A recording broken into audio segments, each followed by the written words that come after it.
Hey everyone, What If Fan here, bringing you another exciting part of What If Karmic Gacha system in Modern Family World. You can find the fanfic title and the original author's name on my Patreon page. Make sure to check it out and show them some love. If you enjoy the video, don't forget to like, subscribe, and ring that notification bell so you never miss an upload. Also check out my Patreon channel for early releases of all the series, where you can find all the series released one day ahead of YouTube. Alright, let's jump into it. Chapter 266, Casting Trouble. Edward POV. So we have four main characters. Paige said as she touched her glasses, standing by the whiteboard inside the same room we had our discussions in. She continued as she turned towards me and the director who were sitting at the table. We need to cast them as soon as possible. The main lead, Tom Ryder, was the easiest one to get. But we still need to cast the other actors quickly. Director Judd interjected. I furrowed my eyebrows in confusion. Why? The filming starts a week in December. We still have time. Also, I'm only here to meet RG. Please stop pulling me into the room. To be fair, you were pushed in instead of pulled. Judd teased. I sighed as I remembered Ronaldo and Pepper forcing me into the room while they went to see the documentary interview. Clicking on my pen several times, I circled the supporting actress role, Brianna, the girl which the younger brother of Colt Seavers has a crush on. Vanessa can do this. And I think she wants to.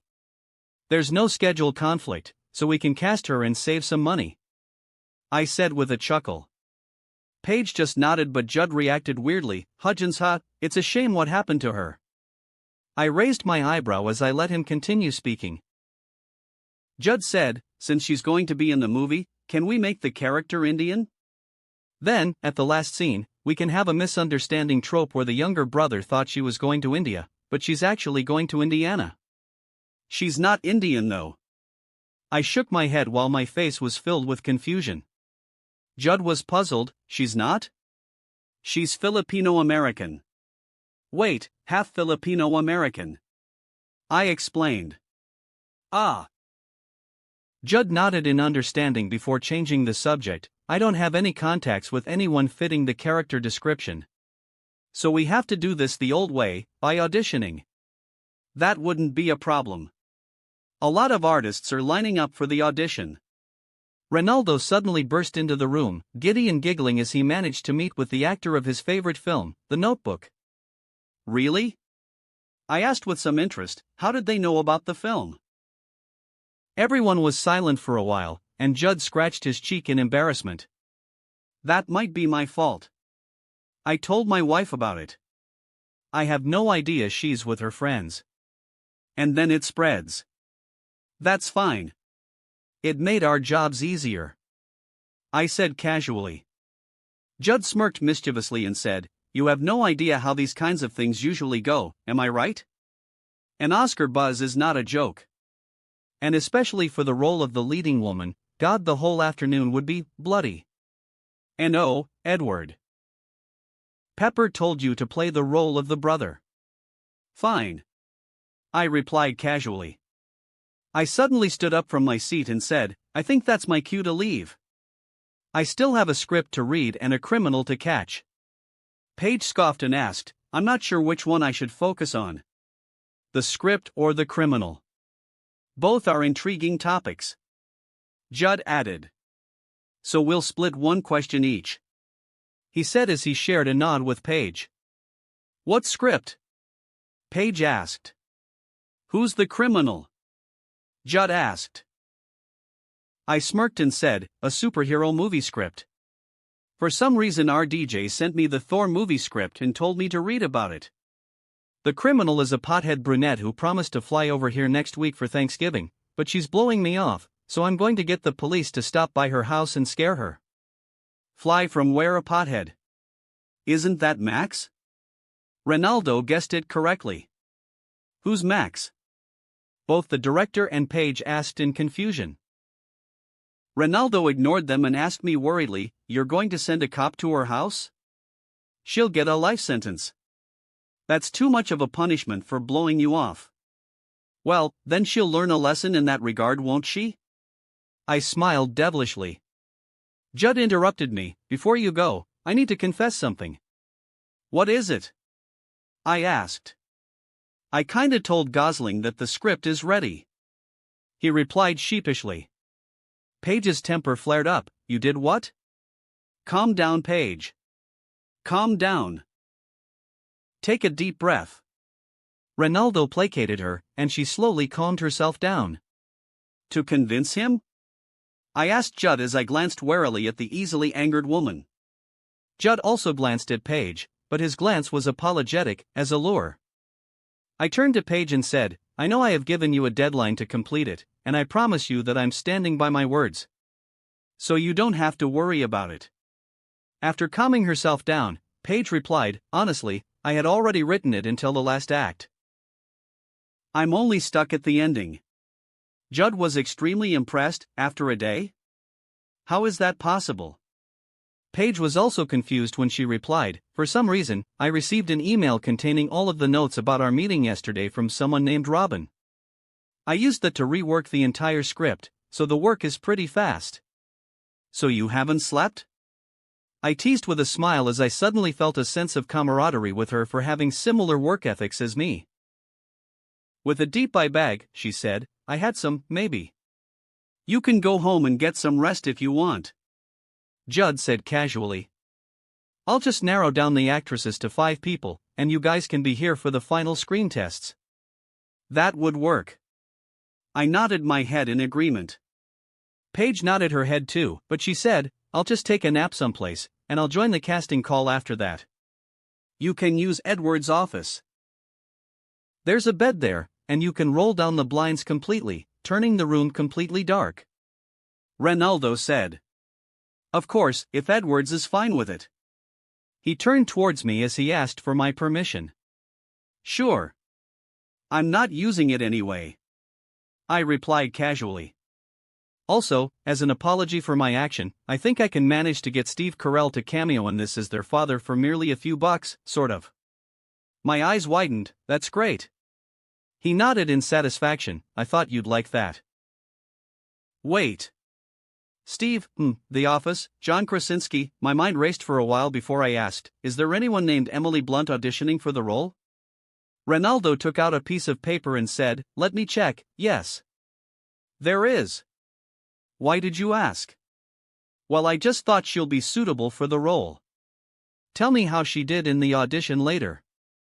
I said before I left the room. As I walked to the set, RG was already gone. He and his agent went to Pepper's office to discuss the script and contract together with Harvey. Although I wanted to meet him, I focused on reading the script RDJ gave me first. It was printed out by a staff member, and I read it inside an empty room in the building. As I read the script, I noticed that there was no difference in the movie's details compared to my previous life. It took me only half an hour to go through the thick script as I was pretty much skimming through all of it.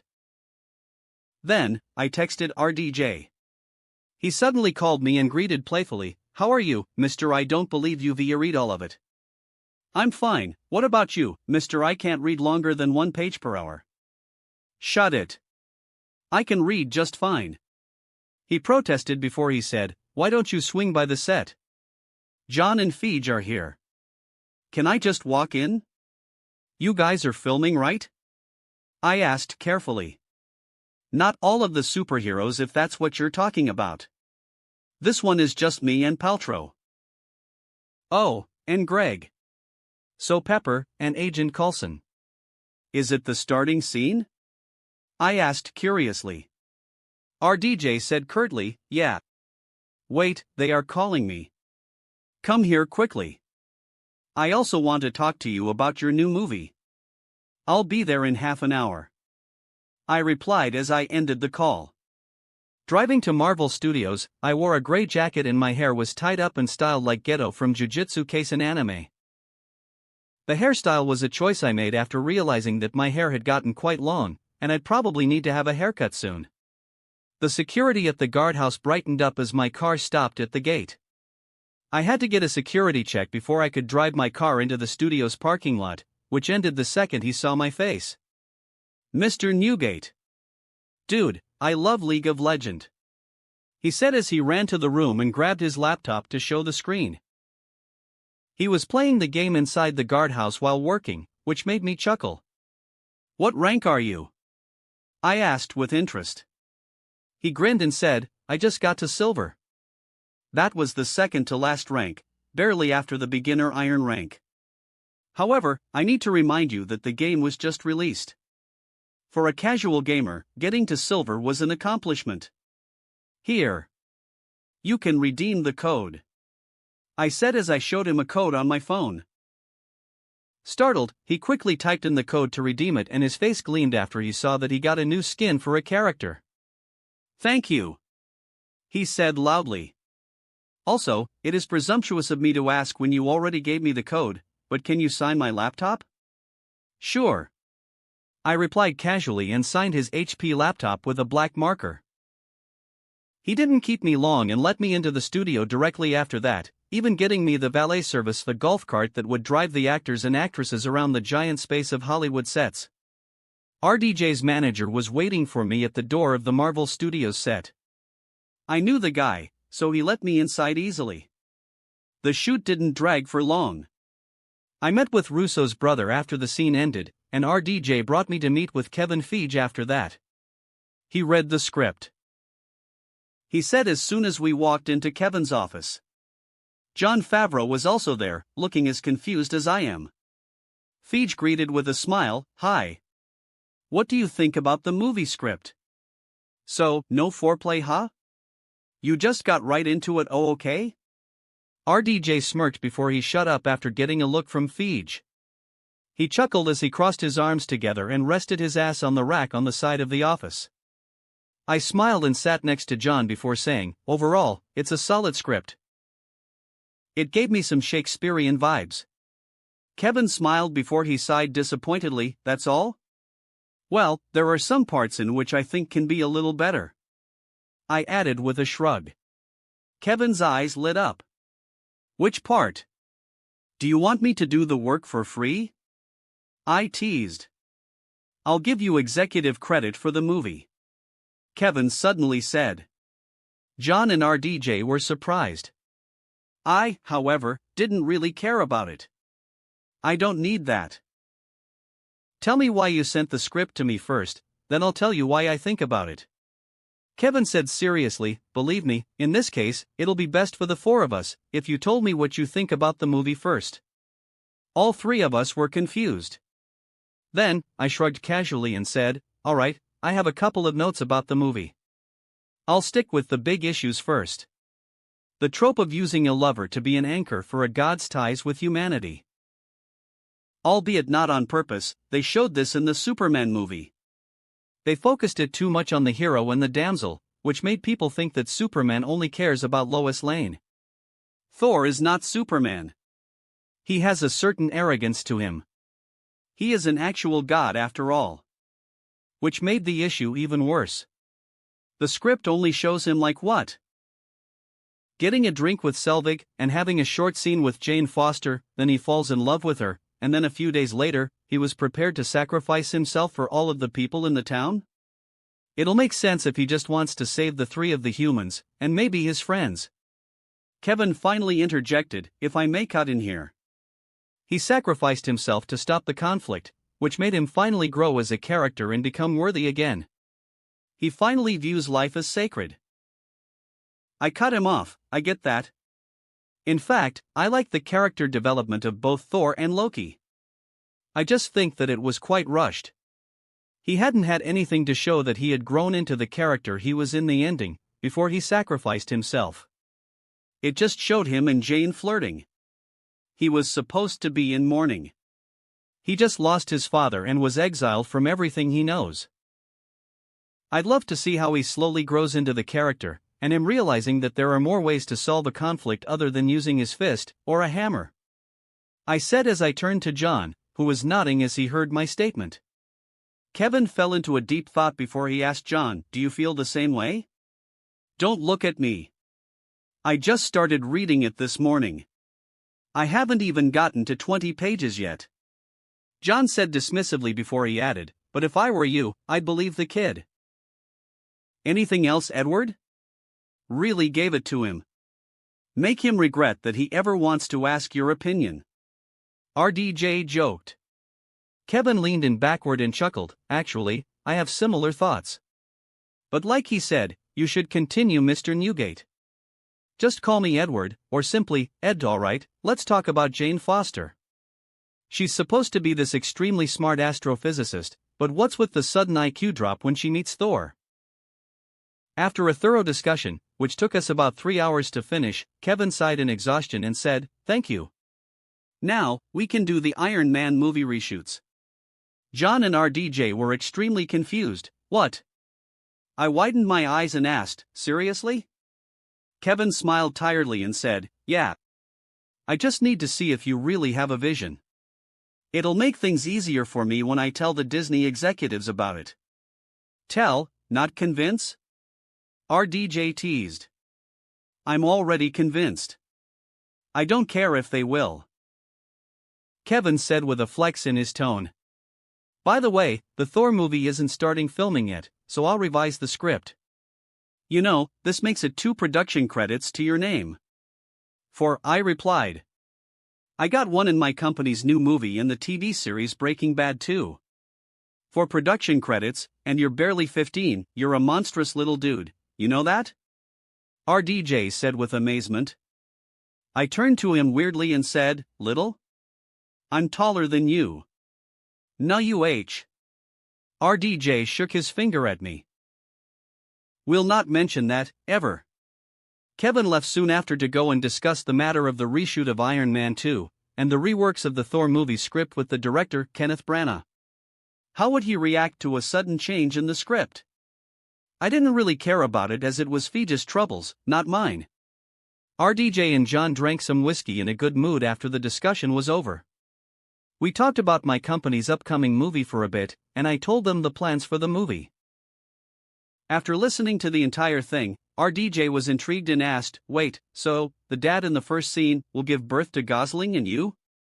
Yeah, Apatow wants to get Steve Carell for it. I replied casually, thinking that it was just a normal question. Wait, no. I'll be him. RDJ said with a chuckle. Wasn't sure if he was serious about it. I smirked and said, I don't think it'll be good for you. Why is that? He asked. Believe me, I'm not trying to make fun of you when I say this, but the dad will be quite drunk, climbed and jumped out the window after he told his son about the curse. The mother doesn't let him meet his son because of his bad influence. John stifled a laugh. Sorry. Just thought it'll be too on the nose if you did it. I don't care. I still want it. RDJ said with a wry smile. Yeah, I think it'll be great. If you're really serious, I can call the director about it now. I replied. RDJ nodded and said, I am. You helped us a lot. We should help you once. Even John will cameo if you want him in the movie. General POV. Max's apartment building in Williamsburg. Detective Rosa Diaz and Detective Jake Peralta stopped their squad car and looked at the building with some confusion. That can't be right? We're getting off here? Jake asked in confusion. Rosa nodded and spoke curtly, this is not a police affair. I'm just doing someone a favor. Rosa left the car and jogged lightly to cross the street to get into the building. Jake stuck his head out of the car window and shouted, Do you want me to come with you? Rosa didn't reply, in which it made Jake feel obligated to follow her. I didn't receive an answer, so I'm going to follow you. Rosa knocked on the door of Max's house. Max asked, Who is it? Detective Rosa Diaz, NYPD shit, I'm Diaz. I'm a friend of your friend, Edward Newgate. Rosa shouted hurriedly. Max, who was trying to escape through the back door, stopped midway and said, give me a second to clean the place up. She took her baggie of weed and threw it to the streets before opening up the door.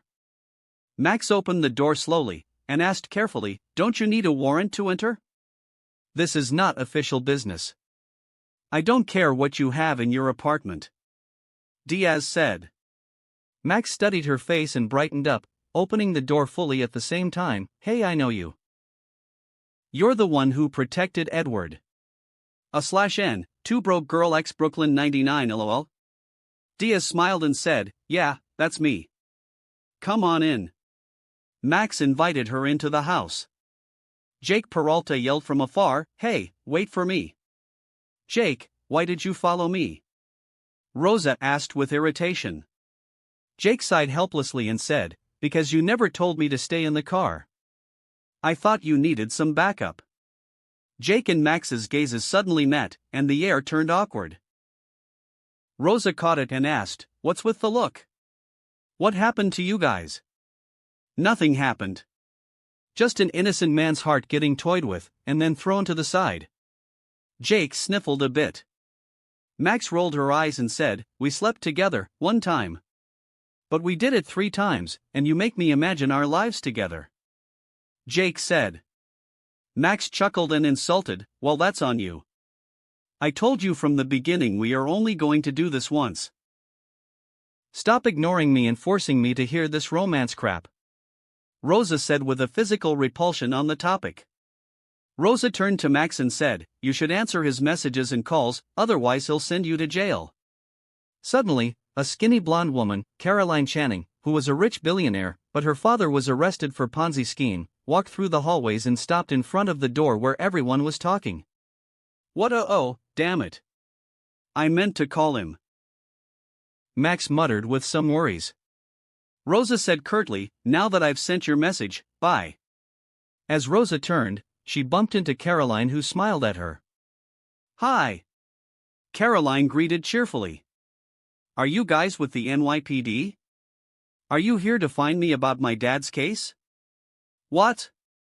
Rosa was confused. Jake widened his eyes, and said to Max in amazement, you live here, but, wow, I didn't think that someone who knows Edward Newgate also knows a Channing. Max quickly covered Jake's mouth, surprising him. Caroline's smile turned upside down, and her cheerful face turned into that of contempt. Newgate?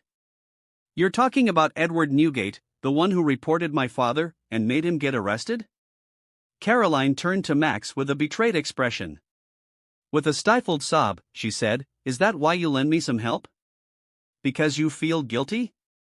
Caroline turned and ran away quickly. Wait, Caroline. No. Max quickly went after her to explain the whole situation. Rosa turned to Jake in disbelief and anger, nice job, Jake. How should I know that would happen? Jake asked in confusion and panic. You should have just stayed in the car. Rosa scolded. Chapter 267, 2 Broke Girls. Edward POV. Sitting on the couch in the living room, I turned on the show, Everybody Hates Chris, and watched it while eating some popcorn. Suddenly, my laptop rang as someone video called me. Pausing the TV, I leaned forward to the coffee table where my laptop was sitting, and answered the call.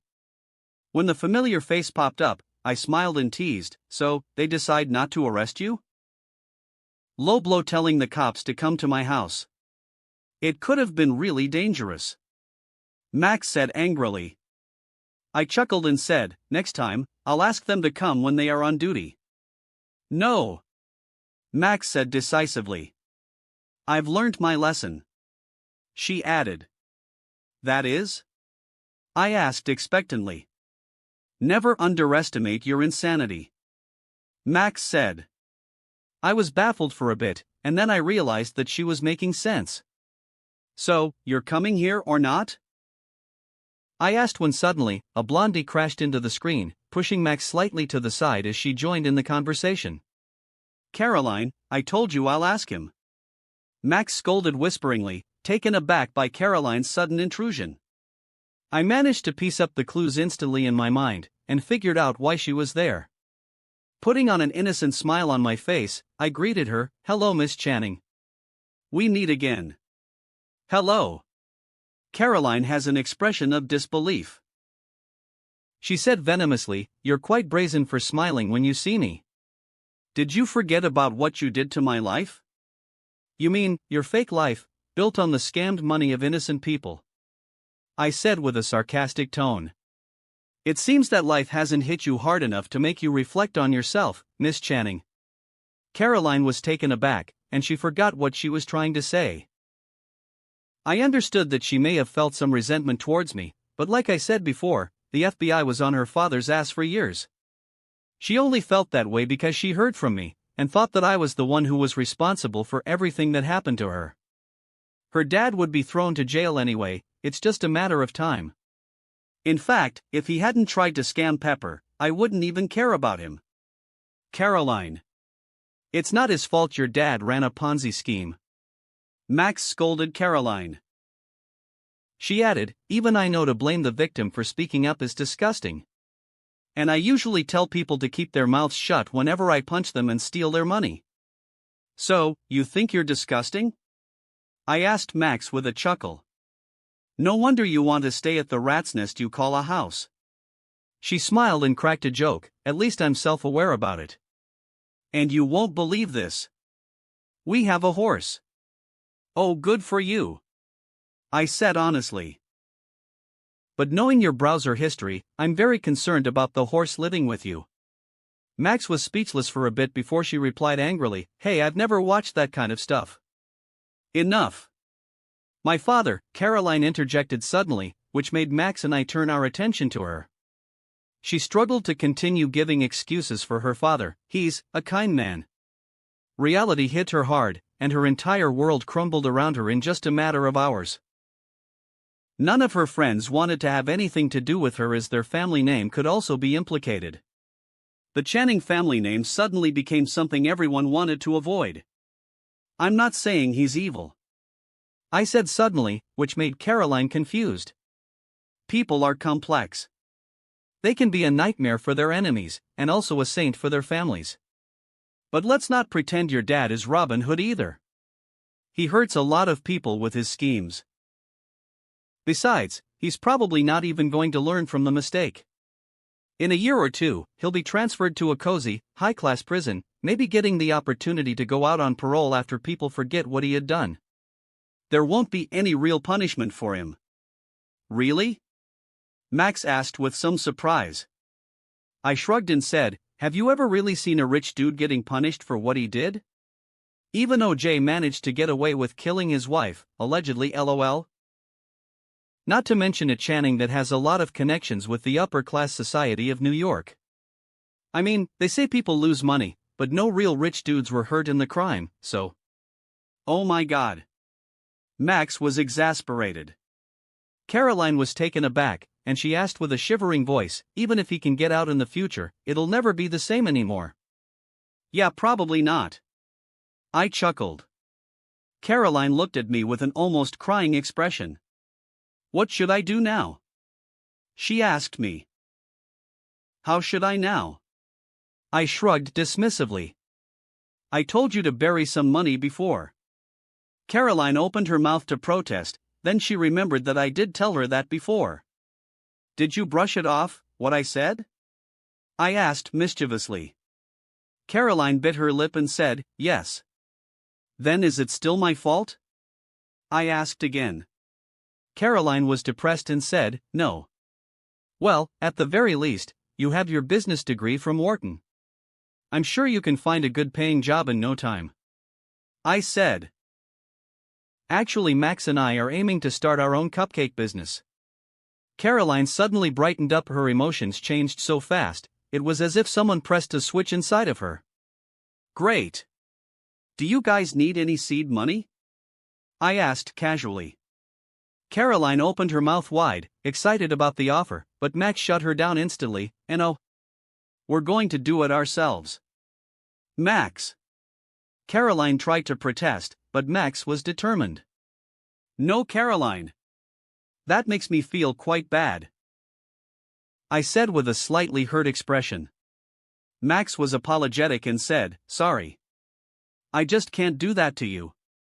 The moment I start borrowing money from you, then it means we can't just be friends anymore.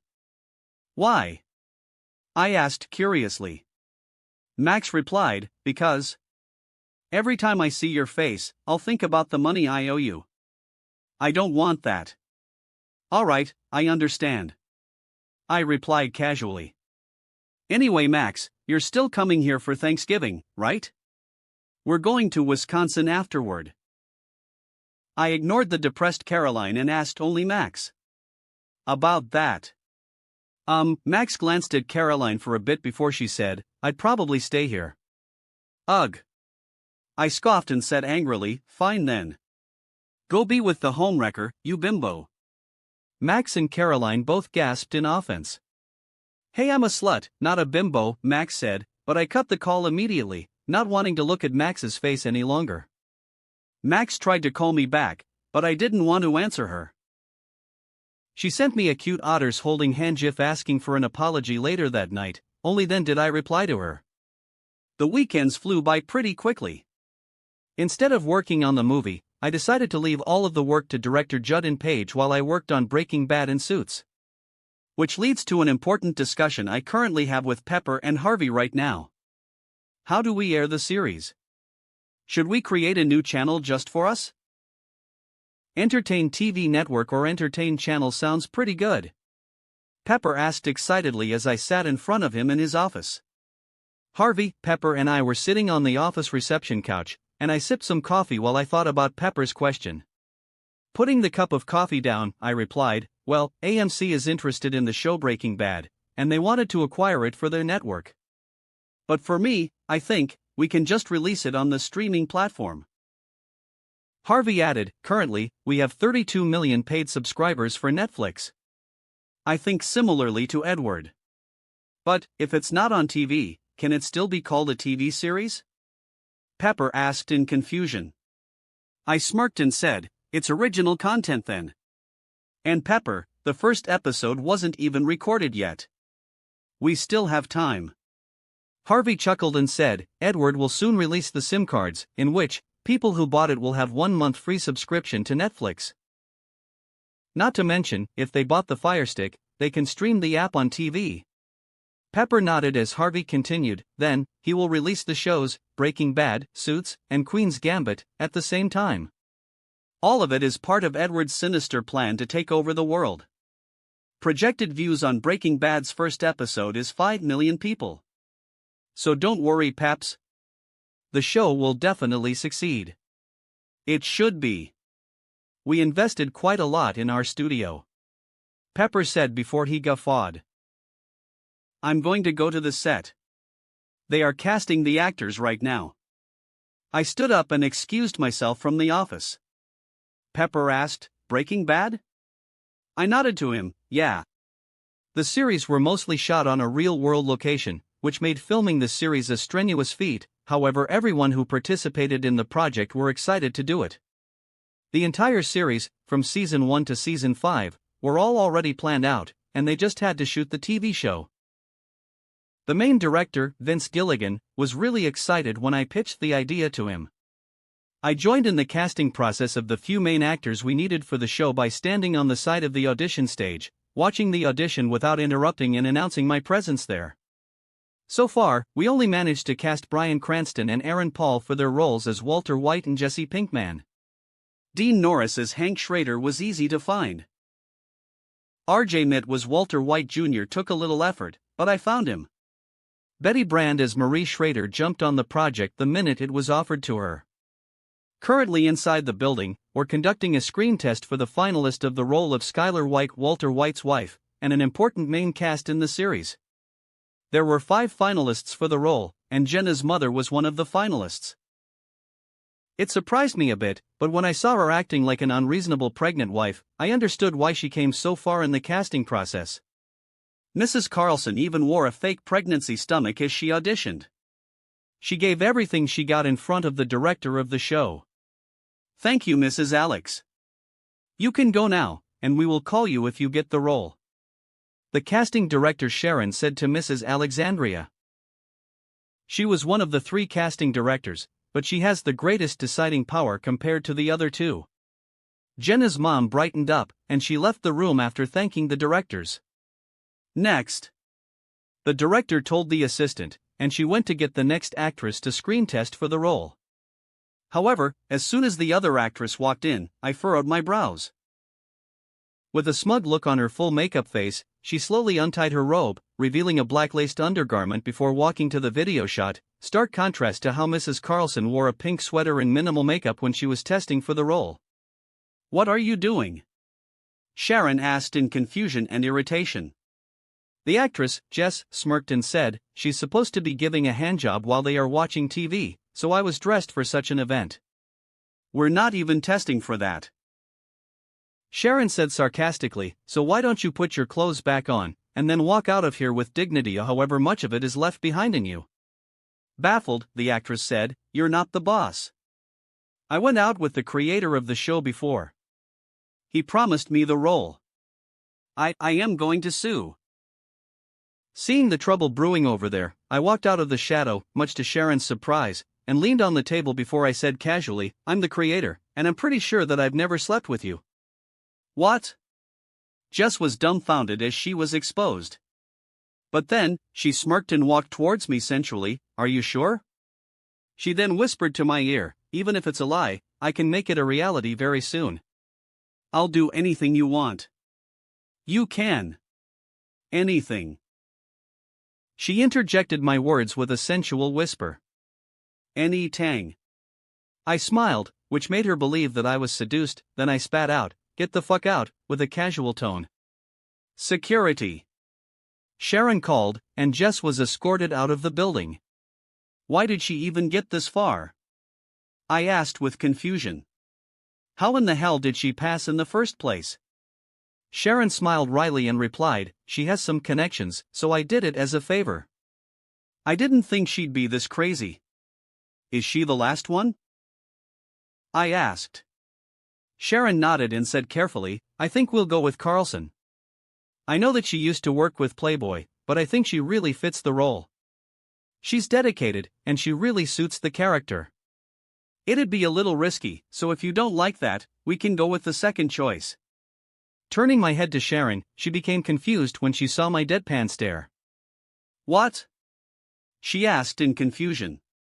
"I'm the one who recommended her." I exposed it, which made the three of them become baffled.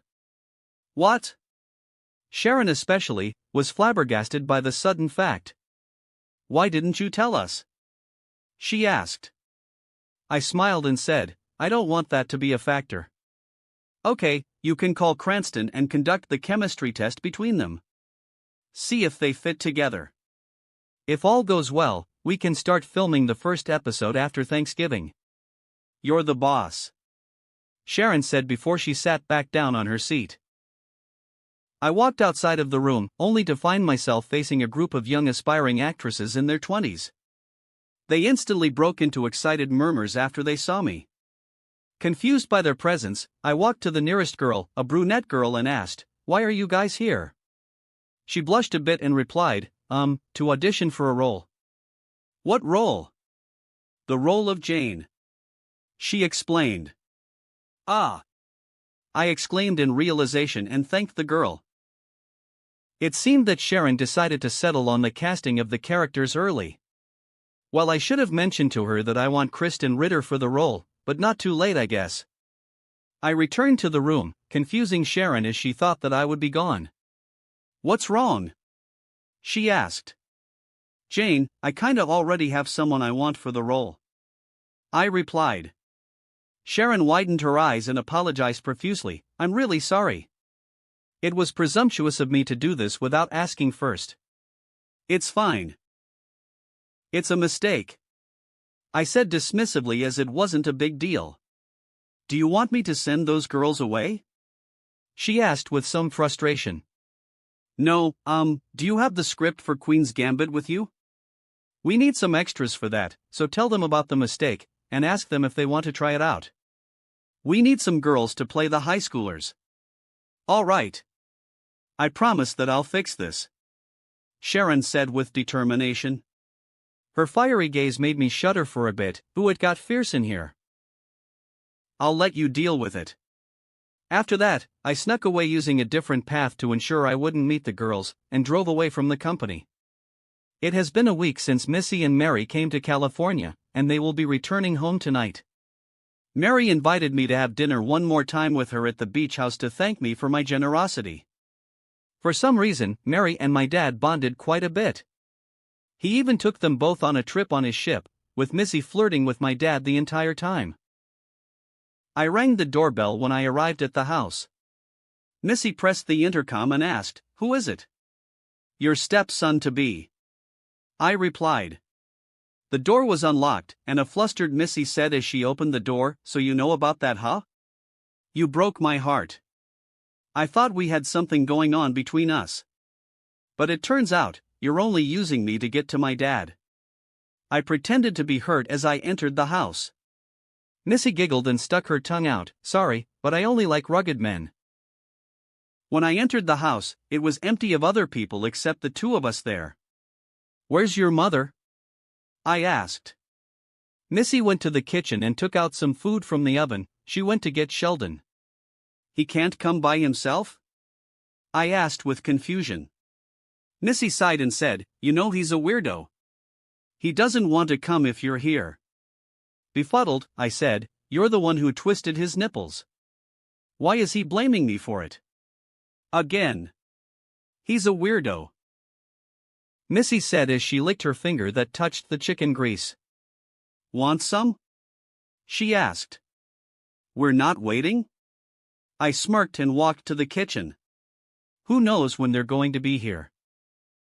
Till the end, Paige doesn't want to hang out with me. Really? I twisted off a chicken drumstick and put it in my mouth. "How come?" "I don't know," Missy replied. I asked, "Have you ever asked her to come hang out, alone?"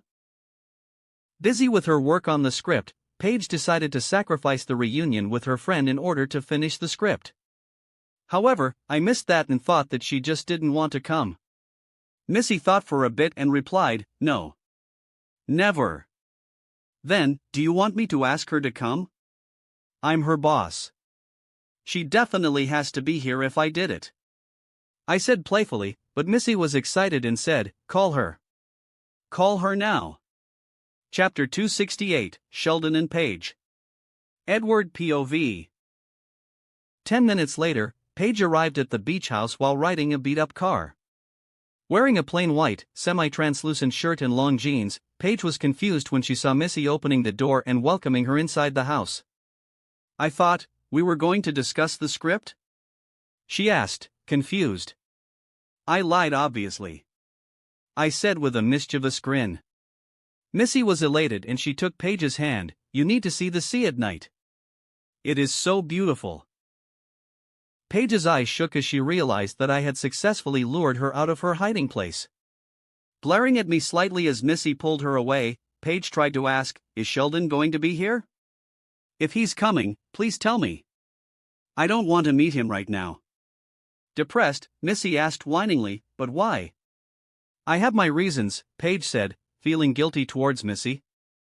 However, as she wanted to get out of the house, she bumped into Sheldon and Mary at the door. "Oh God." Stunned, Paige widened her eyes as she looked at Sheldon. "Hello." Sheldon greeted casually before he entered the house, walking past her. "That's it?" Paige turned abruptly, flabbergasted by Sheldon's dismissive reaction. During dinner, despite Paige's nervousness, Sheldon didn't ask her even one question about what she's doing now. In fact, he wasn't interested in talking at all. All he did was stare warily at me. "I'm not going to do anything," I said with disbelief. My seat faced Sheldon directly. Paige sat next to me, Mary at the head of the table, and Missy next to Sheldon, facing Paige. "How can I trust you? I know my game crashing right before I won a match is part of your insidious plan too," Sheldon replied with some bitterness. Baffled, I said, "You know there's millions of people playing the game. Do you really think I'll risk destroying the game just to mess with you? You think too much." "Oh, really? Then tell me, why did a message pop up saying you suck at my laptop, flashing for a second before it disappears when I start the game?" "How should I know? Did you download the game from a risky website, or have frequent visits to such websites?" I asked instigatively. Missy looked at him with disbelief. Even Paige gave him a disgusted look, but Sheldon didn't understand why people were staring at him. "You mean illegal websites? I've never surfed on them." There's too much important data in my laptop for me to do something that could compromise them. He explained. Well, to be honest, I was messing with him online with some pop-up messages. But I never crashed his game when he was going to win a match. Do you want me to take a look at your laptop and find out what's wrong with it? With your advanced age, I'm sure it'll be hard for you to do it yourself. I added an insult, packaged as a concern for him. Missy giggled, but Mary obliviously said, "That's a great idea. Why don't you let him take a look, Shelley?" Mother! I'm not an old person needing help from the younger generation about technology. Sheldon exclaimed in bewilderment. That's you. Shelley, he's just trying to help. Mary scolded Sheldon. More like, he's trying to insult me. Sheldon protested. Anyway, Mary turned to Paige and asked, I hear you two are working on a movie together. How's that going on? Paige glanced at Sheldon, feeling self-conscious about her choice of career. Sheldon noticed it and asked obliviously, Why are you looking at me? I don't know anything about your movie. I rolled my eyes before turning to Mary. Paige is a great screenwriter. Not that great in comedy, but she has some real-world experiences unlike the other college graduate writers, which made her writing, believable. Paige was taken aback, and Sheldon asked curiously, How did you know that? Isn't this her first production? His tone wasn't condescending or trying to insult Paige, but she felt the need to defend herself regardless. She interjected, I did work on a few independent projects before. But none of them finished their production. I exposed, making her glare at me. Turning to Sheldon, I replied, 'Cause I read her works? And you're qualified to assess the quality of her writing? He asked condescendingly. I have 4 production credits which mainly focus on the script, so, yeah. I replied casually. I got to say, Sheldon, I thought you'll be more excited to meet Paige. You said she has been on your mind for decades. Paige was taken aback, and her expression softened as she turned to Sheldon. You were thinking about me? No, Sheldon replied, dousing the little excitement Paige has in the topic. However, it was rekindled when he said, not on purpose. I have an eidetic memory, so thoughts about you come out even if I try not to think about you. Paige's cheek turned red, and she had to sip on the wine to calm herself. Missy shot a knowing look as she glanced at me. Oh ho, I exclaimed as my eyes darted between the oblivious Sheldon and the blushing Paige. Wonder if Amy will kill me when she knows about this. I mumbled to myself. They haven't dated yet. I shrugged before continuing to watch the duo. Sheldon, aren't you curious to know details about Paige's life? Aren't you two friends? Mary asked. Not really, no. Sheldon replied flatly. Paige was irritated once more. Are you toying with me? She asked.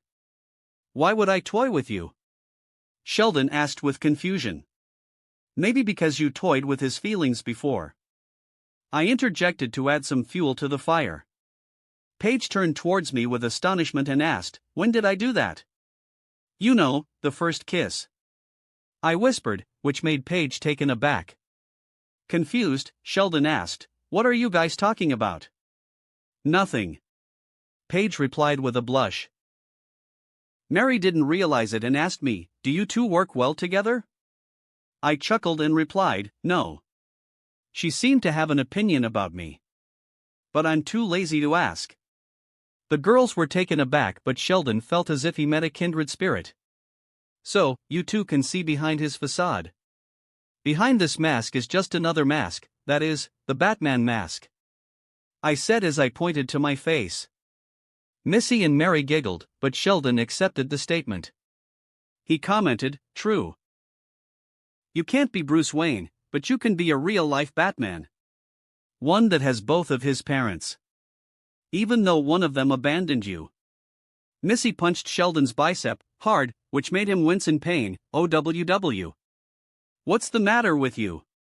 Are you having sudden burst of violence tendencies as part of your menstrual cycle symptom? He got punched another time. Ow. Mary quickly apologized on Sheldon's behalf. Edward, I'm very sorry. Sheldon didn't mean it. Not really bothered by it. It's a fact. I replied casually. See? He's not bothered by it. Sheldon said to Missy, but quickly shut his mouth when Missy threatened to punch him again. Paige has an opinion on him too. Sheldon quickly turned to Paige. Being put in a tough spot, Paige hesitated and said, I don't really have anything. Missy giggled and said, You don't have to worry. He won't hold it against you or anything.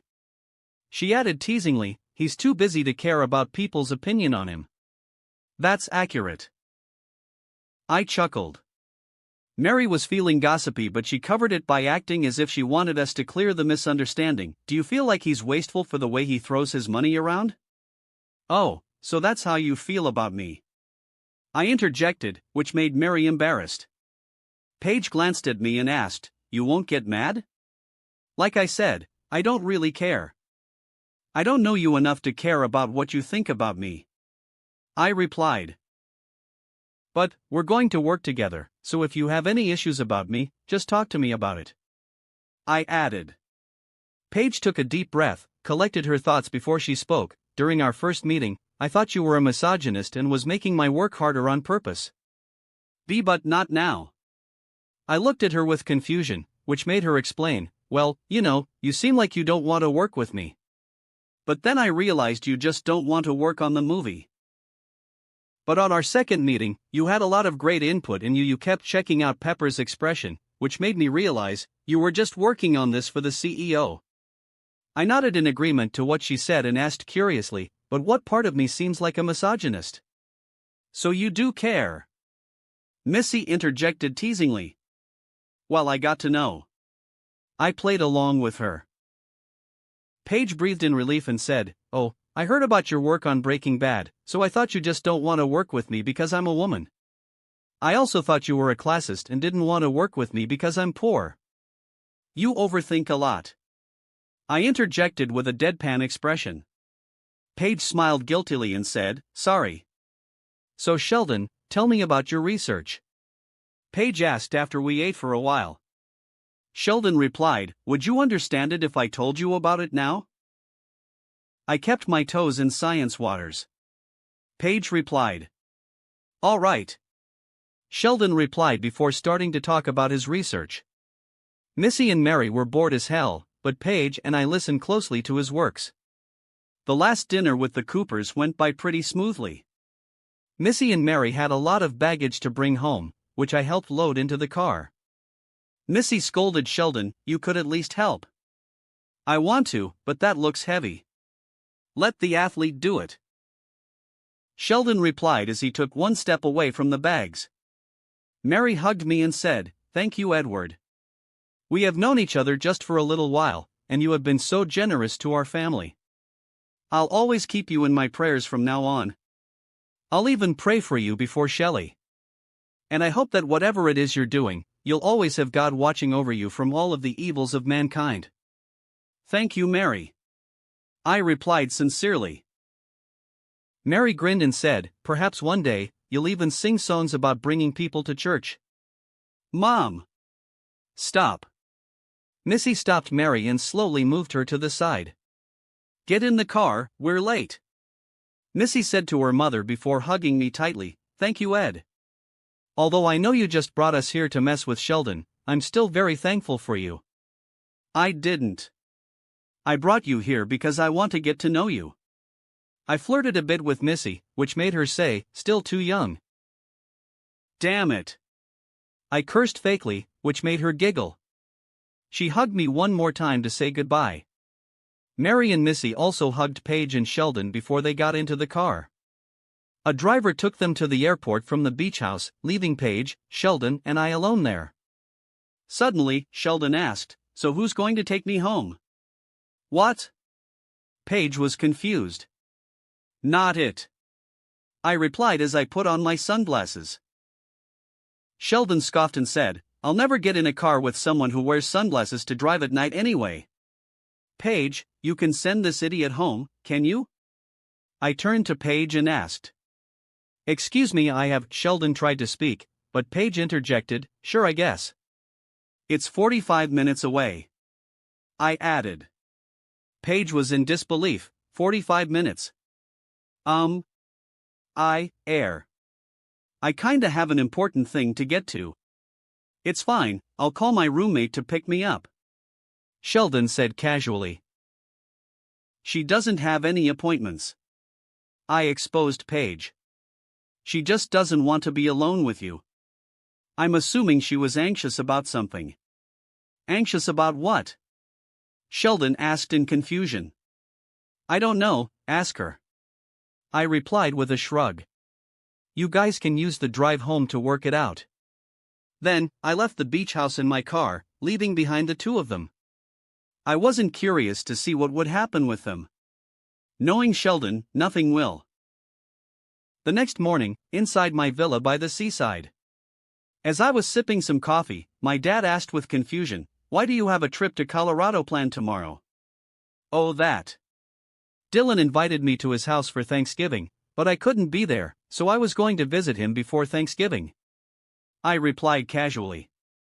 He looked uncomfortable and said, so, you don't think to tell me about your trip to another state? Alone at that? I looked at him weirdly and said, it's just Colorado. Besides, I'm taking a break. Isn't that what you always wanted me to do? That doesn't mean I'm going to let my underage son travel the country on his own, my dad replied. I sipped my coffee silently, which made him agitated. I exclaimed in satisfaction, which irritated him. I'm not going alone, Frankie's going with me. What? My dad widened his eyes. She didn't tell me, he mumbled, but I could hear him. Then, he looked at me with bewilderment and asked, why is she going there with you?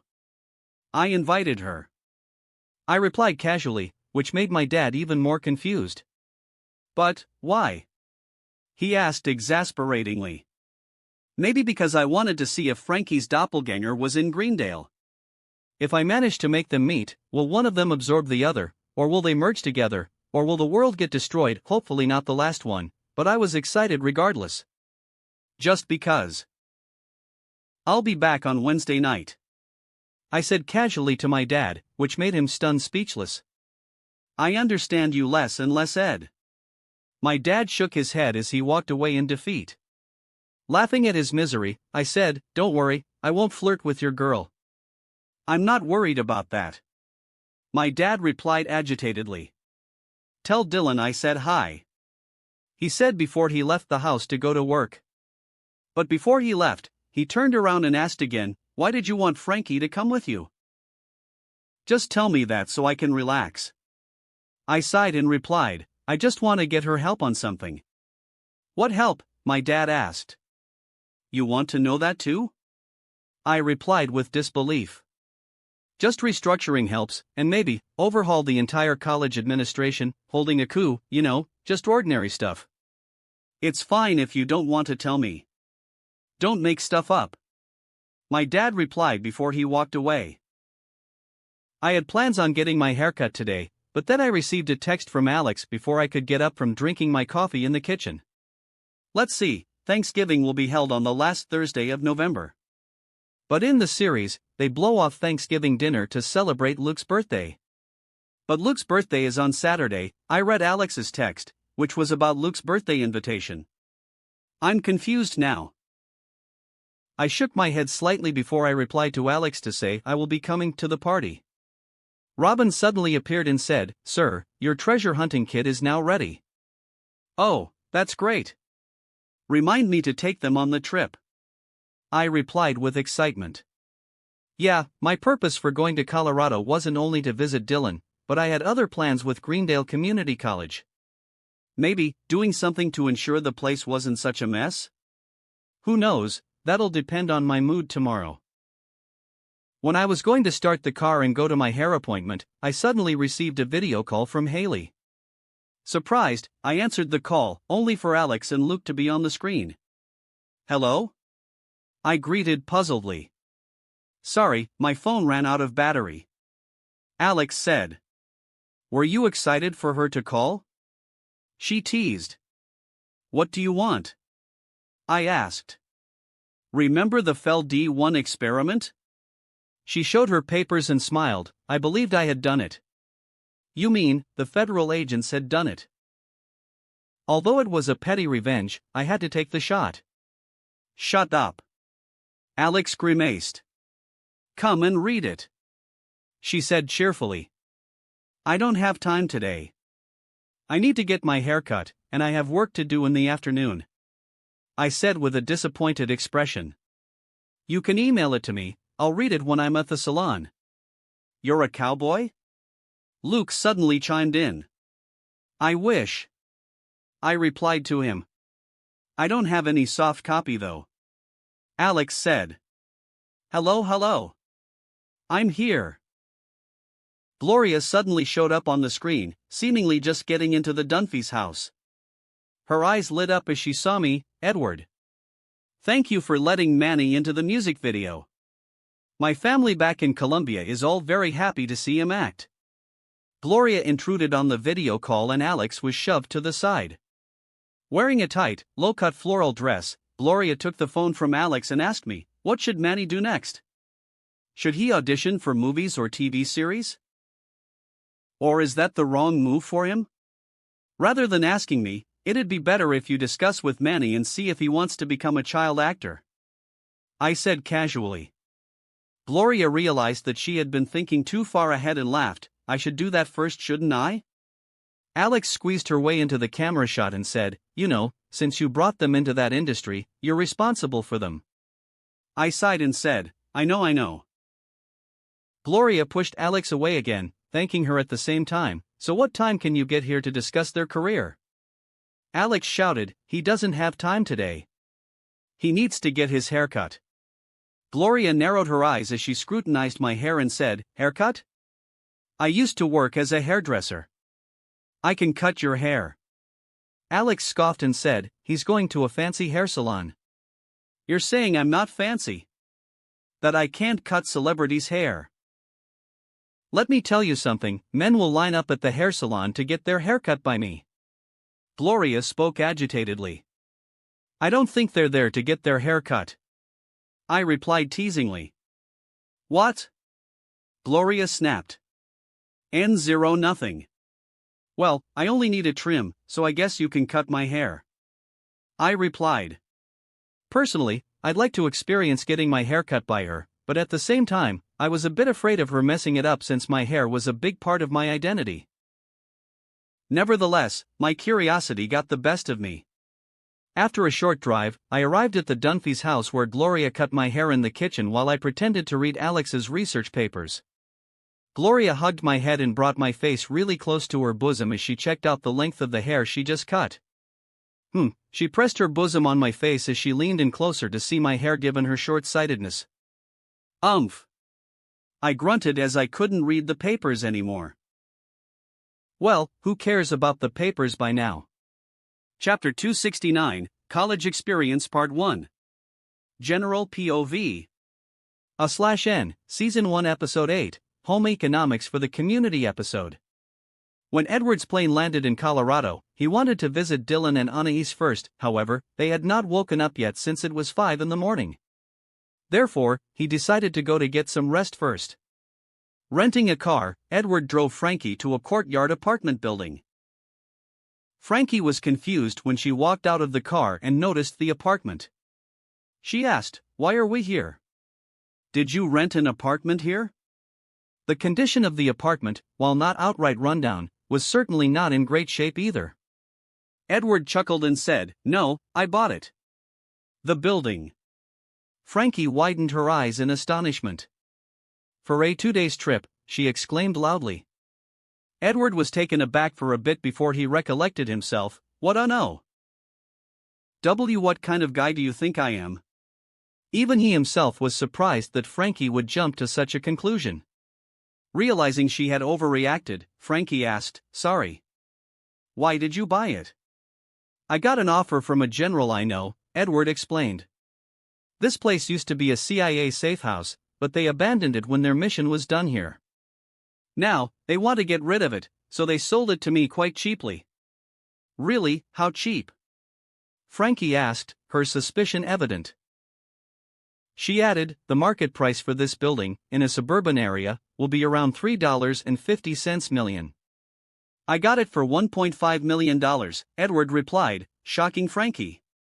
Then he added, we still listed the apartment for $3.5 million though. So I got some free money. Frankie diminished Edward's actions, saying, that's tax fraud.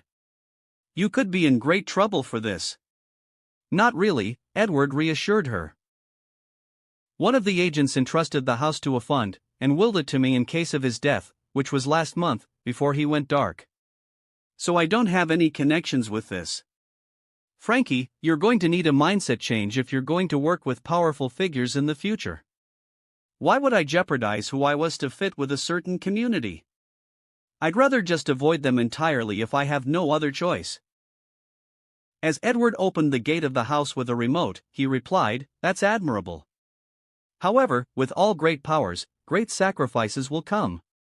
Consider this, I bought a CIA safe house based on my dirty deal with the military. However, I used the house to take care of the homeless. In this scenario, are my dirty dealings still repulsive to you? Frankie fell into some thoughts before she turned to Edward and asked, is this part of your men are complex argument? No. This is part of my trying to make someone understand me argument. Edward chuckled teasingly. Linda told me it'll help. Edward added. Help in what? Frankie asked curiously. Not important. I'll get the luggages. Here's the key. Go find the apartment we're going to stay in. Edward said as he opened up the car bonnet. The once vibrant colors of the exterior walls had faded to a muted, weathered appearance, giving the building a sense of aged character. The wrought iron fence surrounding the central courtyard, though slightly rusted, stood sturdy and intact. However, it also gave horror movie vibes to Edward, which he loved. In the middle of the courtyard, a small fountain bubbled and trickled merrily, its water feature running perfectly despite its slightly worn look. The shrubbery that lined the perimeter was neatly trimmed, lending an air of well-maintained landscaping. The string lighting hung overhead cast a warm, ambient glow across the scene, complementing the courtyard's vintage charm. Lugging the bags to the apartment, Edward was surprised to see that the apartment was bigger than what he expected it to be. Suddenly, he took out a radar-like device, intriguing Frankie. What's that? She asked. This? Just something I cooked up to find a hidden room or a tunnel. Edward replied with a mischievous smirk. By the way, you saw this, so I feel obliged to ask, want to go on the search together with me? A quick adventure? I'll decline. I want to get settled in. Frankie replied flatly, with no excitement at the prospect at all. A little disappointed, Edward said, all right then. I guess I'll just go alone. Oh wait, there's one here. The device was beeping as it found a hidden latch near the rack. Edward pulled on the sconce, and the wall opened up, revealing what seemed to be a weapons depot for the agents, only that it was empty now. I take back my rejection. Frankie replied immediately. Oh ho! Someone finally got the adventurer spirit. Edward said cheerfully. However, Frankie shook her head and said, if you're going to find more rooms like this, you may find a hidden weapon or get in danger. Your sudden burst of immaturity made me worried that you might get carried away. Edward grimaced and said, just say you want to come. Don't get a dig at me while you're at it. Greendale Community College, afternoon. Dylan proudly gestured to the quad, boasting, so this is the quad where I usually sang my song for my wife to be. He wrapped an arm around Anais, who looked visibly uncomfortable with the public display of affection. Dylan, I told you, stop calling me your wife here at the college. I don't want people to find out we're engaged, Anais said, gently brushing his arm away. Oof, that must hurt, Edward remarked, observing the interaction from the side. Dressed in a simple jacket and baseball hat, he had gone unnoticed by the others so far. Defensively, Dylan replied, it does, but sometimes she'll make up for it when we're at home. Dylan! Anais exclaimed, her eyes widening in embarrassment at the personal details Dylan had shared. Edward laughed, which prompted Anais to join in. Dylan also chuckled, though he seemed puzzled, asking, "Why are we laughing?" As Edward conversed with his friends, Abed Nadir, a Polish Arabic student majoring in filmmaking, suddenly stopped walking alongside his friend Troy Barnes, an African American man. Danny Pudi and Donald Glover, respectively. "Abed, why are we stopping?" Troy asked, confused, as he backtracked to Abed's side, following his gaze. "Something different is happening today," Abed said, his observant eyes scanning the area. Troy smiled and asked, "Are you referring to my hot date with Randy tomorrow at the picnic?" "I finally have the courage to ask a girl out in college." "No," Abed replied curtly, disappointing Troy. Then, with a hint of intrigue, he said, "It's a crossover." "What?" Troy was perplexed. Abed pointed towards the parking lot and clarified, "That, a crossover SUV." "Abed, that's a car," Troy said, still confused. Abed nodded and elaborated, "Yes, but the mirror is unnecessarily dark. There are also quite a few new faces I've noticed infiltrating the school." "My guess?" "There's someone important coming to visit this place." "Someone famous." "Abed, no one famous will come to this college. Hell, most people who are here don't want to be here in the first place." Troy rebuked him. "You can go ahead to class first." "I'll see you when I figure this out," Abed said before he walked in the opposite direction of Troy, trying to solve the mystery on his own. At the administration office, Dean Craig Pelton, Jim Rash, a short-statured, skinny-bald, white man with ambiguous sexuality, hurriedly back to the office after getting a call from his assistant. "Linda, what seems to be the emergency?" "I'm very busy right now trying to convince more people to use deodorant when they come here." At the dean's steps halted as he noticed Frankie reading the administrative files. Linda, the elderly woman, kept staring at Frankie warily, but she couldn't stop her from continuing her task. Frankie walked up to the dean and introduced herself confidently, "Hi. I'm Francesca Dart, but you can call me Frankie. I'm currently double-checking the information I have on your school, as I feel I was given a joke from a teenager. Reading your administrative files, I'm afraid I've had to discard any hopes that the school wasn't in such poor shape, whether it's from academic redundancies or the overall infrastructure." "You can't do that." Dean Pelton quickly snatched the files from her and tried to hide the other scattered documents on the table. "You don't have the clearance to read those." "Oh, but I had already given the clearance to run through your entire administrative files," Frankie said casually. "By who?" the dean asked with a flushed face. "By the school board. We, the investors, need to know in which way our money is going to go if we're going to invest in this school," Frankie replied. "They don't have the invest?" The dean's tone quickly changed from a slighted mistress to a meek kitten. He broke into a smile and said, "Miss Francesca, why don't we go to my office, and you can have a look-see at whatever you want?" "That's a weird way to run a school, but sure," Frankie replied stoically. "Edward POV. We have to get to class now," Anais said as it was almost 11 o'clock. I nodded and said, "Don't worry about me. I'll just have a look around." "See you at the cafeteria for lunch?" Anais muttered, while giving a glance at Dylan, "There's a new restaurant in town we'd like to get to." Dylan was confused at first before he remembered, but I spoke first. "I have something to do, so I'm not going to join what is obviously a date." "We'll meet at your house for dinner then. Even though we're the ones who invite you here." "I'm feeling a bit sorry, Edward," Dylan muttered apologetically. "It's fine. I'll be waiting for Frankie anyway," I replied before sending them away. As I entered the library, I searched for Study Room F. "They are exactly the same as in the series," I muttered with astonishment after I entered the room. The room was furnished with 2 tables, one a 4-seater, and one an 8-seater, which the cast of the show usually use. A small TV in front of the couch facing away from the table, 2 chalkboards, and the room was enclosed with glass windows all around it. In addition, there was an air vent next to the table. Feeling nostalgic, I checked on the desk, the 8-seater desk, with 2 seats on each side, and found the notches marked Classic Winger on a bed spot. I walked to the couch and turned on the TV. The old CRT TV buzzed loudly, which made me turn it back off immediately. Isn't this school's main course for fixing this sort of stuff? I muttered with astonishment. Yet no one can fix the TV in the library? While I was sitting there, suddenly, Abed and Troy walked in together. I pulled my baseball hat down and hid my presence there. However, that was unnecessary since they were so preoccupied with their conversation that none noticed me there. Abed, you can't skip class to go on a meaningless search, Troy said. Abed corrected him, it's not meaningless, Troy. I'm getting close, I can feel it. Damn, that dude already sniffed me out? I mumbled. Suddenly, Abed froze and said, something feels different here. What do you mean? Troy asked, but then, Pierce, Shirley, Annie and Britta all entered the room at the same time.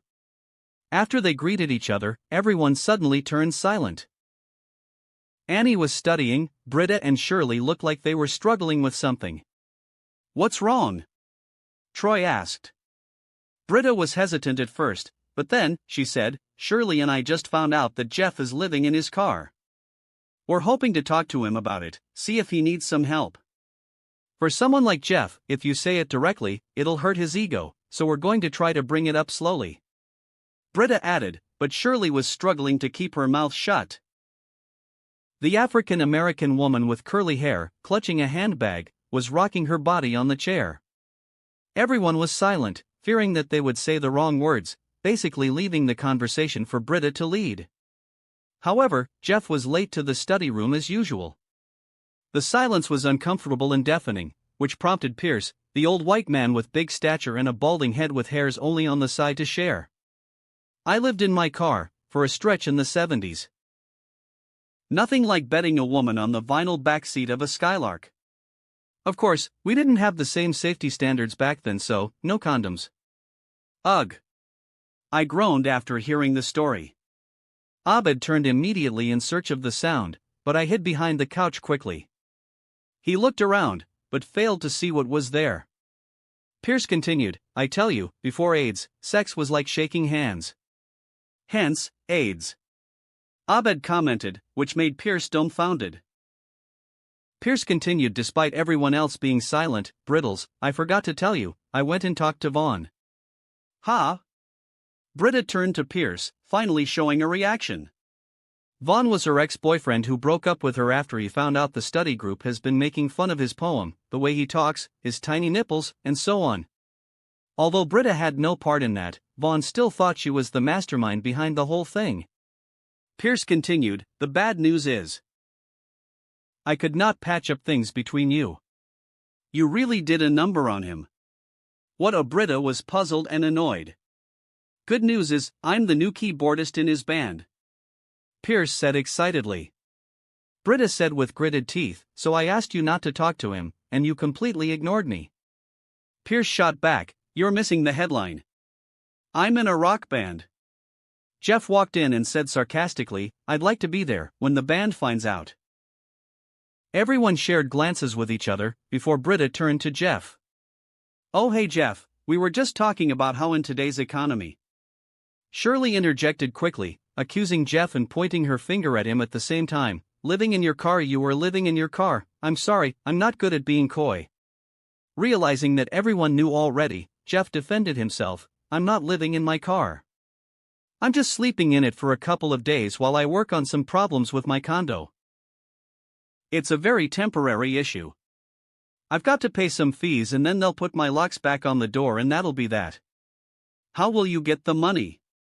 Britta asked. Believe me, kitten, Winger's got moves, Jeff said with a charming smile. Do you need a place to stay? Annie asked. Troy said, I'd offer, but my dad's kind of racist. Abed offered, stay with me. My room has a bunk bed, which is a misnomer because it's the real deal. The next person that offers me charity or pity will be mentioned by name in my suicide note. Jeff stopped the conversation quickly. Shirley gasped, but then, everyone was shocked when Dean Pelton rushed to the study room, opened the door abruptly, carrying numerous of my merchandise with him. He even wore a Tayward shipper shirt and a cap with my picture on it. Everyone stop what you're doing. The dean belted. He handed out some balloon stick with my name on it, and ordered the group, distribute this to everyone. We need to make the greatest impression we can make to make sure the community college will get the money. What money? Jeff asked, intrigued. No time to explain. Wave it around while you study. The dean said before he walked away hurriedly, stopping every student he saw to give them the balloon cheerleading stick too. What's going on? Troy mumbled, and then he turned to Abed. Are you actually onto something? What is Abed on about? Jeff asked curiously. Annie excitedly hit the balloon sticks together and said, I didn't know Dean loves Edward too. Annie, you're a fan? Oh my god, me too. Troy said before giving Annie a high five, which she reciprocated excitedly. She blushed a bit as she has a crush on Troy, a crush that began since high school, and she said, Are you an Edward superfan group? I just managed to get access to that forum, and I have entered 31 out of 33 official fan groups out there. How many groups are you in? None. I'm just a normal fan. Troy answered carefully while looking at Annie with disbelief. I'm not really a fan, Pierce chimed in, but Troy interjected, Do you even know who he is? I know. Pierce pretended, I follow along the news of mainstream media. Jeff smiled mischievously and said, Yeah, Pierce. Edward is the guy who hiked Mount Everest naked.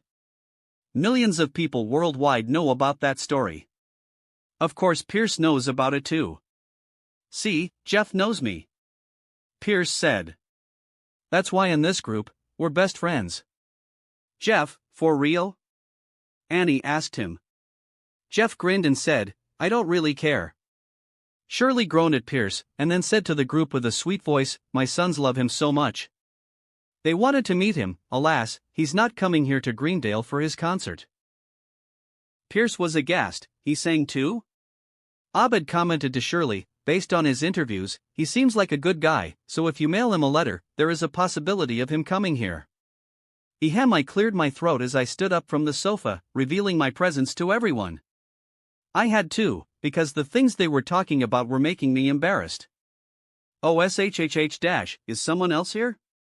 How long have you been here? Britta asked after seeing me. It's been a while. I replied casually with a slight head nod. Jeff said sternly, I'm sorry that we've disturbed your sleep, I'm assuming, but this study group is for friends only, so if you can leave us alone, that'll be great. Did you sign your name on the sign-in sheet? I asked. There's a sign-in sheet? Jeff was flabbergasted. Yeah, I replied playfully, so rather than me interrupting you, it's actually you guys who intruded here. You can sleep elsewhere, pipsqueak. Pierce said rudely. We don't care if your name is on the sign-up sheet. Pierce. Annie rebuked him. Rules are there for a reason. We're very sorry, sir. Wait, hold on, I walked to the table and leaned slightly near Abed's seat, which made his eyes widen after he noticed my face. Let's hear what the frowning girl has to say about the guy you guys were talking about. She's the only one who hasn't had her opinion out yet. Abed turned to Britta and said, He's right. I'm going to go anyway, so I'll leave after hearing that. I added. Britta was baffled, and she replied, Well, first of all, thank you for noticing that I haven't given my opinions yet.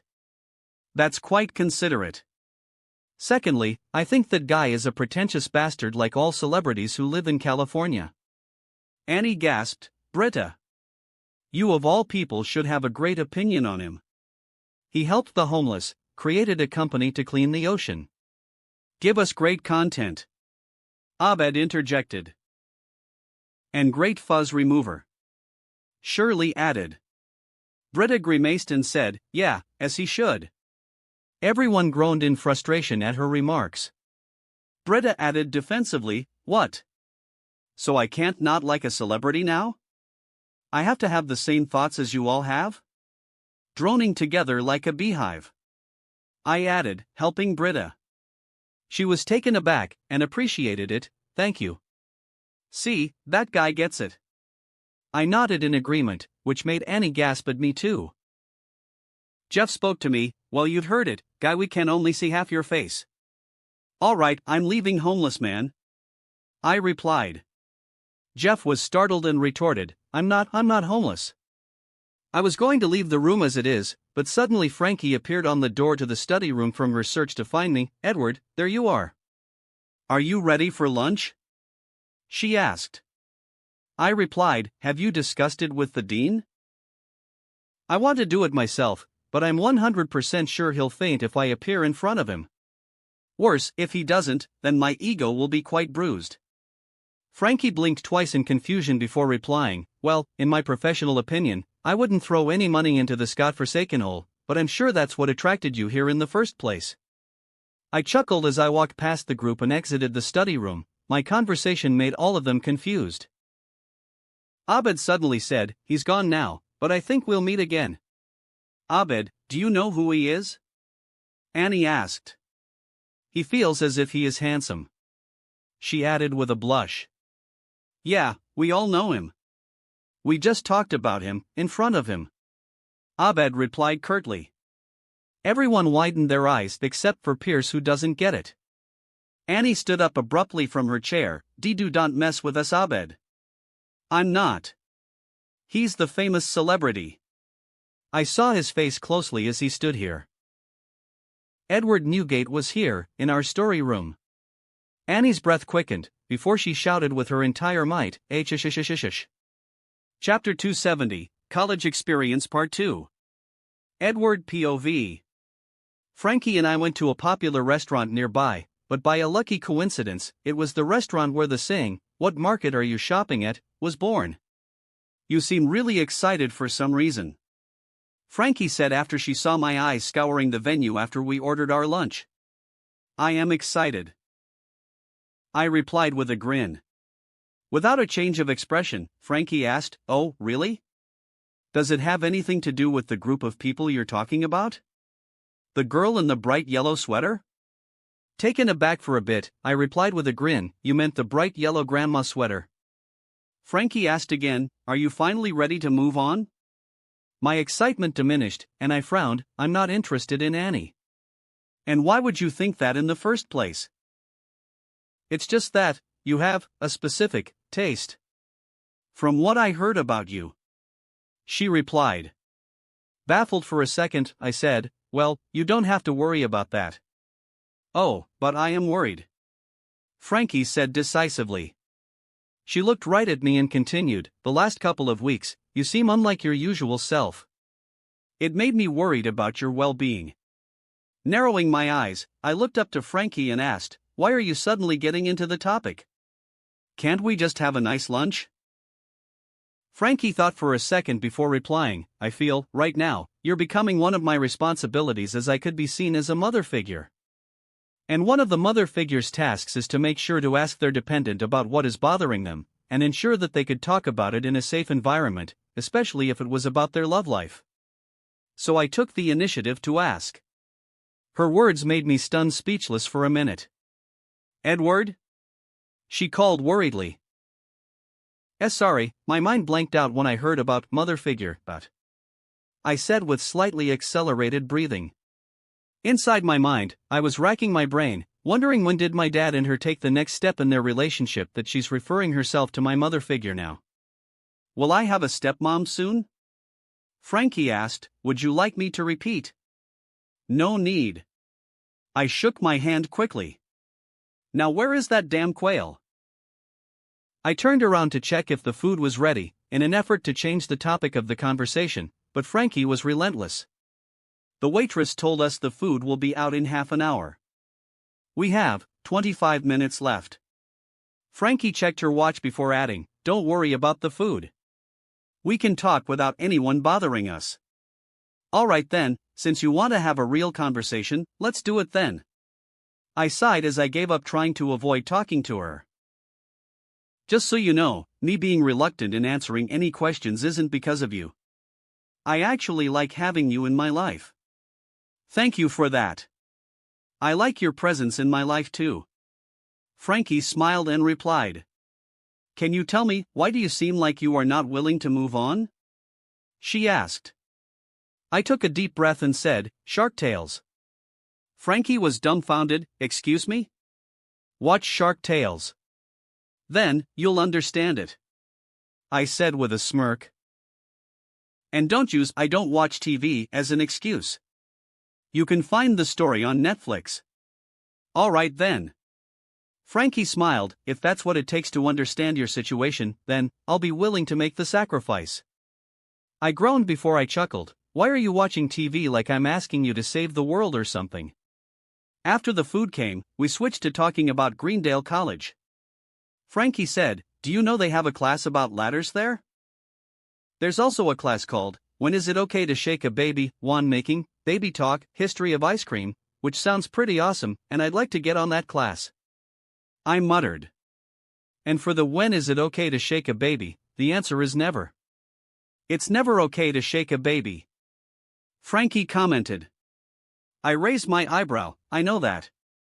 There's too many redundancies in the administrative process of the entire college.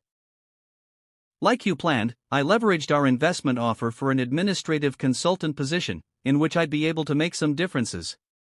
Frankie added. I nodded and said, we're only here for 2 days, so just focus on the major part.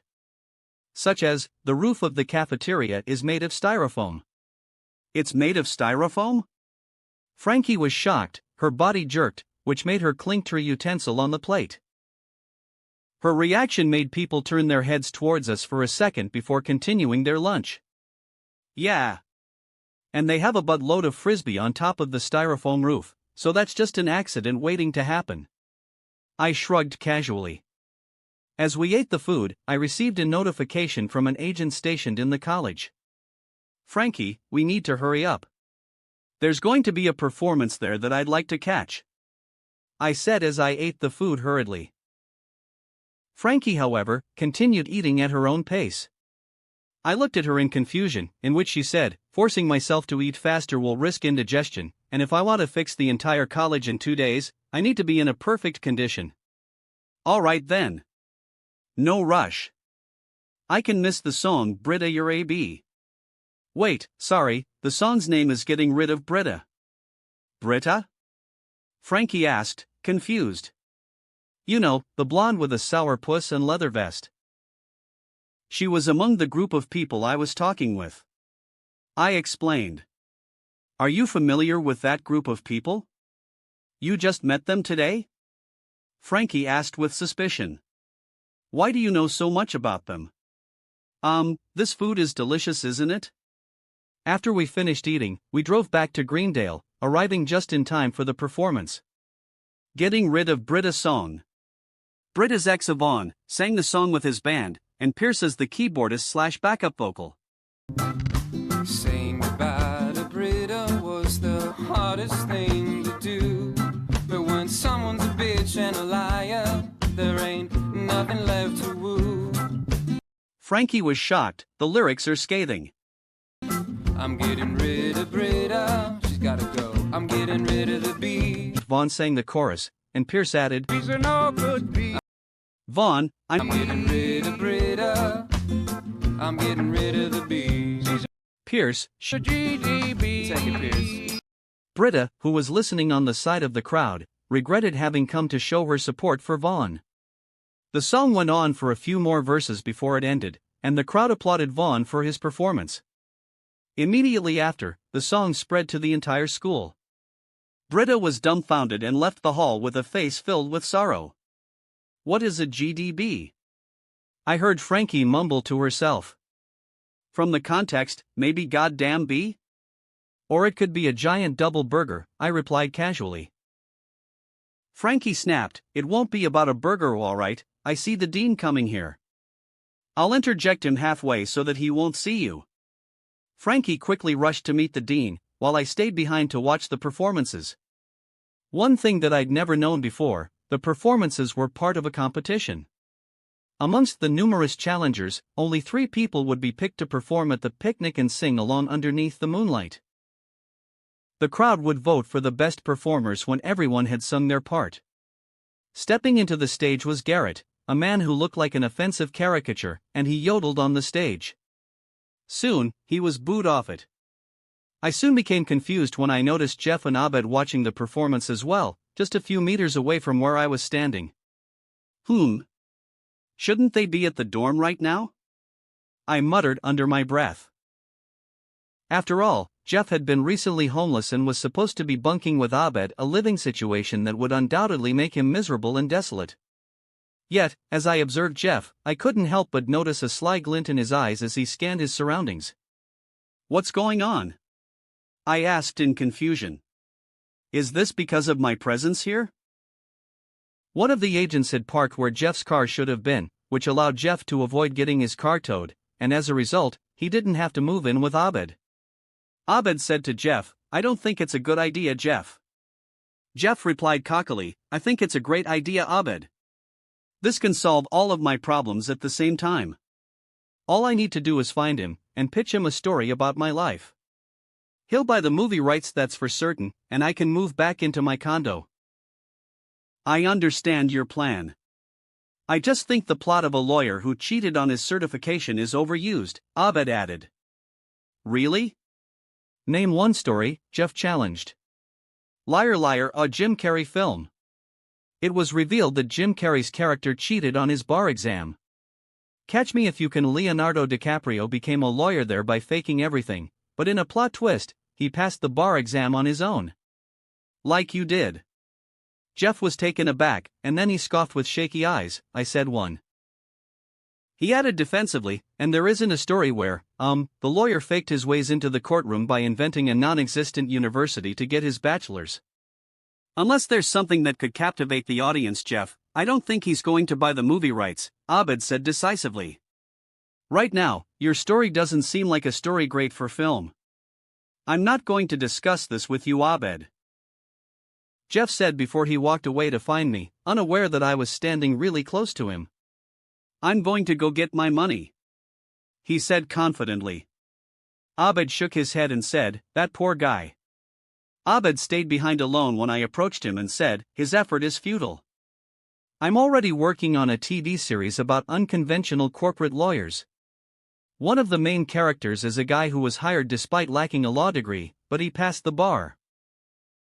His eyebrows were raised upward, and Abed slowly turned his head towards me. "It's you again." "Hi," I greeted. "I already know your name, and you know mine, so let's skip the formalities," I continued. "Immediately," he said, "Annie fainted after you left. She's in the school's clinic right now with Shirley. I'll visit her if I have the chance," I said casually. Abed said, "That's probably not a very good idea. She might faint again."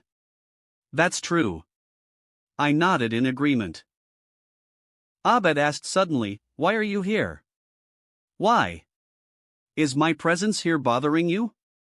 While we were talking, a familiar face walked onto the stage. "Hey, it's Dylan," I muttered with excitement.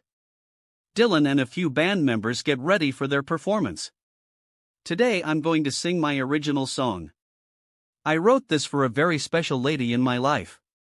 And with this song, I hope that my feelings will reach her," Dylan said to the crowd. Abed continued, "I don't have a problem with your presence, but I have some concerns about your plans for the college." I looked at him in confusion and asked, "What concerns?" Abed explained, "The concept of Greendale is that of an unconventional, underfunded, and often chaotic higher education institution that serves as a refuge for a diverse group of quirky, misfit students who form an unlikely study group and navigate the absurdities of campus life together." "So, my intention in making it better will screw that up?" I asked knowingly. Abed replied, "Yes." Dylan strummed the guitar, and a familiar melody resounded. It was his song, In the Moonlight, or one might know it by its other name, Do Me. "Let's talk after the song," I told Abed, who accepted that casually, "Sure." Both of us turned to the stage. Dylan grabbed the microphone as he sang, The stars are falling from the sky, and you're the reason why. He pointed his finger to Anais, who was watching from the side. She groaned but kept a smile on her face as she watched him perform. It was the first time she listened to the song too, so she didn't know what to expect from it. The moon is shining on your face, and I finally think it's found its place. The rhythms became quicker as the song entered the chorus. 'Cause baby, baby, I just wanna do you, do you wanna do me underneath the moonlight tonight. Dylan sang with a high falsetto voice. The crowd who were enjoying the music paused for a second. Wait. What did he say? Garrett asked the guy beside him. Anais's face froze and became pale. The crowd dismissed the lyrics as the song was quite catchy and Now we're hiding in my car. I'll let you see my scars. Escape the dark for just one night. Your heart makes me explode with the light. the chorus repeated, and some of the crowd even sang along to the song. Even I sang along to it. Maybe I will steal you, just so I can feel you, maybe that will heal you on the inside. Abed commented, "This seems like a song made by a sexual predator." I defended Dylan, he did ask for consent first in the other lyrics. Abed thought about it and nodded in agreement. Dylan screamed Underneath the willow tree, wearing nothing else but me. "Oh my God." I burst into laughter as I saw Dylan grinding on the microphone stand. Anais covered her face, she couldn't even look straight into Dylan. Dylan sang passionately, Baby, I just wanna do you. Do you wanna do me? Underneath the moonlight. Baby, this is why you need me. Believe me. Close your eyes and breathe deep. Let me set your mind free. Till the sunrise.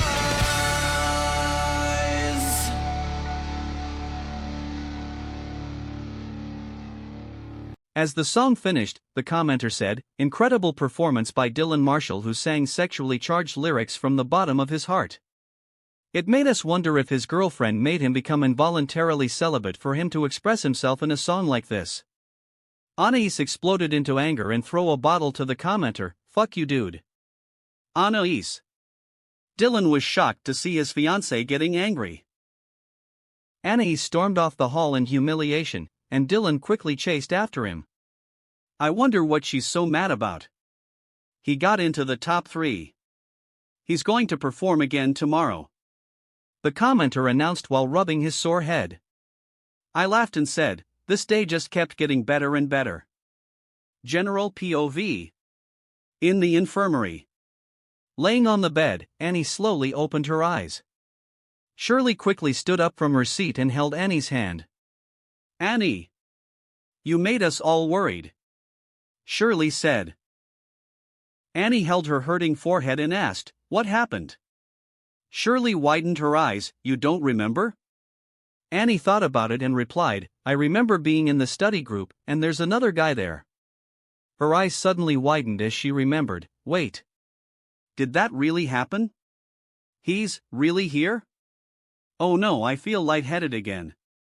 In the administration building, Frankie led the meeting with the school board and Dean Pelton. She said, "The school will be closed for 2 weeks for the infrastructure improvement. It's quite fortunate considering that it's Thanksgiving weekend, so the students won't miss much in their studies. School will end on December 10th. If they didn't come here in the final week, then we would have to postpone the final exam." Dean Pelton said, "Can we do the construction work after school ends?" The bald dean wore a headband with Edward's name on it. He was desperate to meet Edward, but Frankie wouldn't let him do that. And risk the lives of the students? I don't think so. Frankie replied decisively. The school board said, we can opt for an outdoor-style class. The students that need to take the exams can do it in the gym or the field or something. I think the more important question is, how much money will he donate to the school? Dean Pelton asked, and does he need his own statue? I still have my contacts from when I made the Luis Guzman statue. Frankie replied, you don't need to worry about that. And for the budget, we'll finalize the discussions first before we talk numbers. Let's talk about the coyote problem. And here, I see that you have a stable? Edward POV. Abed and I moved to a lounge room as we continued our conversation about the school. Abed said, in most TV shows, the change for the better happens at the final season. If you try to fix Greendale now, it'll lose the thing that makes Greendale special. I get what you mean. I replied. However, while resolving conflict early can diminish the story's appeal, in real life, everyone wants the change to come as fast as possible. Abed was silent for a while and asked, so resolving conflicts instead of dragging it out for multiple seasons is good? How can the audience be invested in the story then? Focus on character dynamics and special theme episodes. I replied. You know, interesting episodes such as treasure hunting? I pushed the vending machine away, revealing a trapdoor underneath the carpet. Abed widened his eyes, and he said, so, down there, there's buried treasure? Yes. I replied. Want to join me in the adventure? I invited him. Abed paused for a second before he said, be right back. I need to get a leather jacket. You're trying to be Nicolas Cage in National Treasures? I asked incredulously. Yes. Abed replied casually. I sighed and said, you have 5 minutes, then, I'll do it by myself. Also, keep this a secret. Don't tell anyone about this. I won't. Abed rushed off to his dorm to get his stuff and came back less than 5 minutes after. Mimicking Nicolas Cage's voice, he said, I'm going to steal the Declaration of Independence. That wraps up this part of What If Karmic Gacha System in Modern Family World. Thanks so much for listening. As always, new parts drop every 4 days, so be sure to stay tuned. Also check out my Patreon channel for early releases of all the series, where you can find all the series released 1 day ahead of YouTube. If you enjoyed the video, don't forget to like, subscribe, share it with your friends, and please consider supporting the original author as well. See you in the next one.